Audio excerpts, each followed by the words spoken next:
Mga ka-Pilipino, katulad na aking pangako sa inyo, sa ating hula hook portion, ay papasyal ko kayo sa iba't ibang bahagi ng kung saan namin kayo may papasyal dito sa Amerika.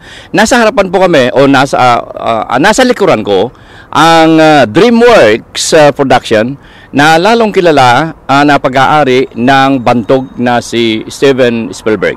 Dito po namin kayo ipapasyal. At bago ko ibibigay ang hula hook question, ay nais ko ipakilala sa inyo ang ito ang manager ng Otusa Foundation.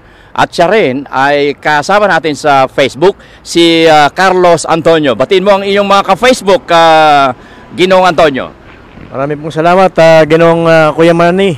Ito po, magandang gabi, magandang umaga sa ating mga ka-Pilipino dyan all over the world. Nandito po tayo sa harap ng gusali ng DreamWorks sa Glendale, California. At 3 bloke lang po ang layo nito sa aming gusali sa Otusa.tv.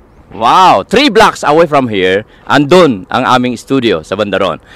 Isa pa rin sa mga nais kong ipakilala, Leo Pascua.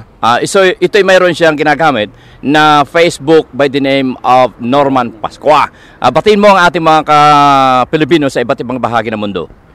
Good evening and good morning to everybody. This is Leo, and I'm connected with the Mom Group and the Otusa. Okay, mga ka-Pilipino, narito po ang ating hula hook question. Ano ang tawag sa matalik na kaibigang nanggigisa ng sariling mantika? Ulitin ko, hula hook question, anong tawag sa kaibigan na matalik na nanggigisa ng sariling mantika? Magkikita-kita tayo real time sa Facebook. Ang inyong kaagapay sa hirap at ginhawa, Kuya Manny Calpito po, nag-iwan ng pagkain kaisipan. Ang utang na loob ay hindi dapat nabayaran, sa halip ito ay ipasa. Salamat at mabuhay.